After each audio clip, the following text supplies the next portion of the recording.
Mashoko hava Efeso 5 number 5. Nokuti munoziva kwazvo. Kuti hakuna mhombwe. Kana munhu une tsvina. Hakuna munhu une tsvina. Unodini? Kana unochiva. Ndiye unonamata. Zvifananidzo zvinonamata munhu unochiva une tsvina. Ndio unogona kunamata zvifananidzo. Rugare. Ungadya nhaka. Munhu uyo haajimbobereze zeni. Hakuna munhu uyo ungadya nhaka yeukuru bwamwari. Mubushe bwa Kristu na Mwari. Ichi zvakazarurwa 17 verse 4. Mashoko azvakazarurwa 17 number 4. Inogara zangu. Kana richase zvizizi simba raMwari rinopinda. 17. Mashoko azvakazarurwa 17 number 4. Anoni kudi. Mukadzi wakanga akapfeka nguo tsvuku neshava. Chigai manje sina iyo. Akashonga ndarama namabwe anokosha. Mukadzi wakanga akapfeka nguo tsvuku akashonga ndarama namabwe anokosha. Namaparera. Nomuruoko rwake. Makanga muno mudziyo wendarama. Wakabatwa uri wendarama. Uzere nezvinonyangadza. Netsvina youpombwe bwake. Pauma yake pakanga pakanyorwa zita rakavanzika. Iri rakavanzika kuti Babylon. Kutaguru. Maive monge.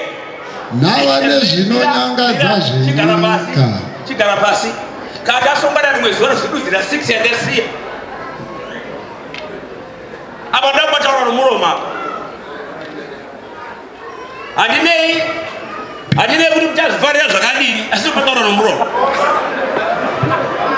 Rugarei neniwo. Uyu wanga ari munhukadzi. Handiti?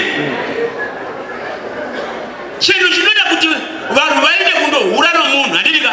Idressing nechimiro nezviri pamunhu. Hanzi mukadzi wanga akashonga nguwo yake yakanaka, mumaoko ake muna mabwe machena aya anotodhura aya, kwete zvenyu zvamahara, machena anotodhura aya. Mumusoro makatungirwa maparera kutora kutoti mamakaiswa mukati mevhudzi zvimwe zvinhu zvisati zviri zvomo, handitika? Zvinenge zvichitokosha. Ndo zvizhinji zvavarume vanonamata Mwari havagoni kukondorora vakadzi vavo kuti musapfeka izvo mhaka kuti zvinonyangadza Mwari, nemhaka yekuti mukadzi unouyisa mari, murume unonyarara nemhaka yekuti haana chaangadya.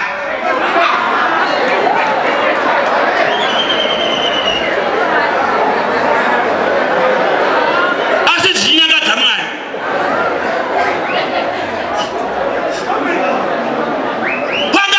Kwanzi mukadzi wanga azere mumuviri wake netsvina. Manje chimwe chakavanzika chazvitaurwa nebhuku manje, paipahuma pake ndochomusingazivi kuti chii. Kana mukadzi kana umwe nomumwe mukadzi akaiswa tatuu pamuviri pake, ndo chinhu chakanyorwa pahuma chakavanzika. Vakadzi vazhinji vakaiswa tatuu, handiti? Ishoko resaini rechihure.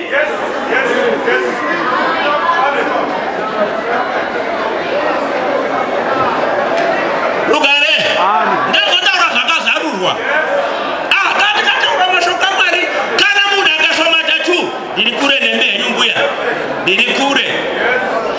Kana munhu akaiswa tatu nechepanapa, handitika? Ari mukadzi uchatsvaga nguvo kana bulauzi rinoita kuti risavhara dhati tatu, kuti agoonekwa navanhu. I love you. Handinenge yakanyorwa yakadhirowa tatu iyayi. Chiratidziro chechifambi. Saka manje murume benzi manje nemhaka yekuti haasivi Mwari, unotuka Mwari, unozvitenda kuti zvibate mumba menyu. Rugare. Vanorwadza apa.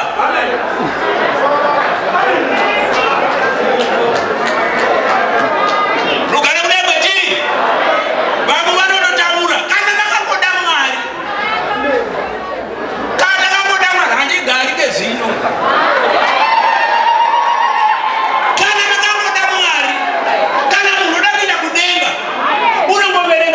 Unoziva kuti kurukwa madhiredzi nechichi hazvidiwi naMwari.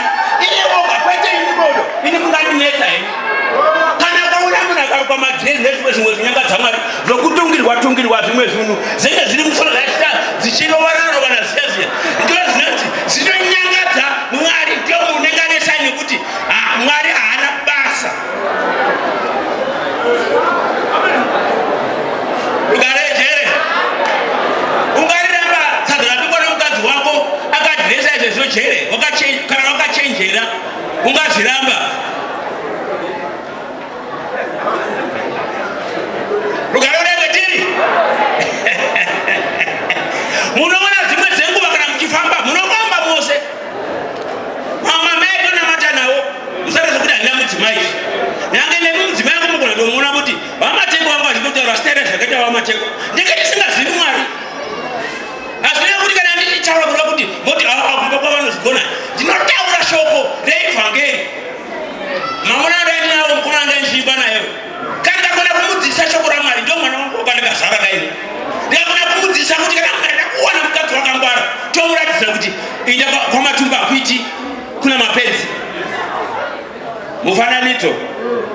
Toga kuti kwapfunde, vana kwapfunde vaya vaiti mapenzi. Handitika?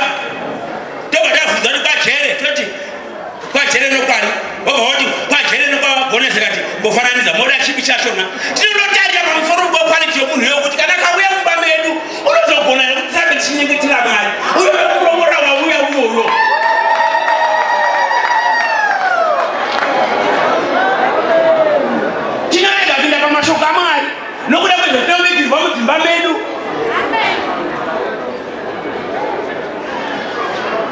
Rugare. Rugare unemwetiri. Moza varume vakagara muno muHarare. Rerega isatiri naye dziri kumusha. Maka chiri kuti shoko raMwari nokusevenza basa zvinhu zviviri zvakasiyana. Ndokakuti vanhu vagonese kuti zvenyika zvopana kuti zvokuise mari mumba. Hamukoni kuti mukadzi apfeke tirauzi nemhaka yekuti zvinouyisa mari. Saka zvopana kuti zvitevedzerwe kuti mugone kurarama. Asi pana mari zvenyu musipo hazvina mhaka. Munotouya kuno mukashingaira zvose asi Mwari achitoti hapana zviripo. Nemhaka yekuti panotaurwa pane rimwe bhuku iva somurume chaiye. Murume chaiye munhu unomira pamashoko aMwari achimaruramisa. Hazvinei kuti makawanda, hazvinei kuti muri vashoma.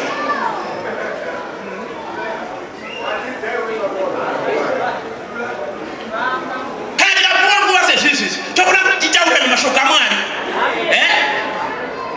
Namwe mabhimboro munopfeka vakomana ayaya varume aya vopfeka mazibhimboro, vopfeka maziearring, mazicheni asingaiti. Asi zvinhu zvofadza Mwari isina.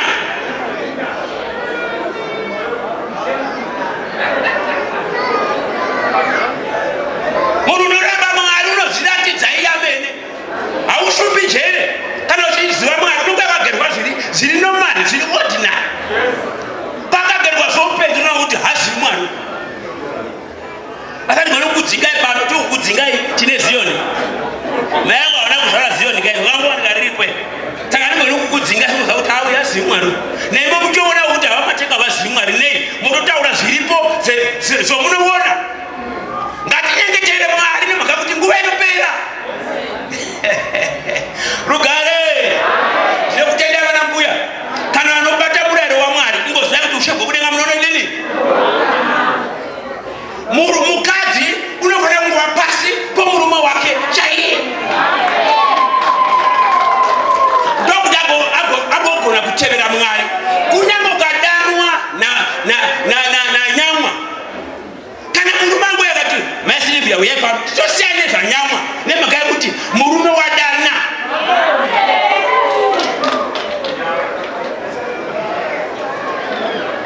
Rugare. Kai ndisiye muvodzi ndichengete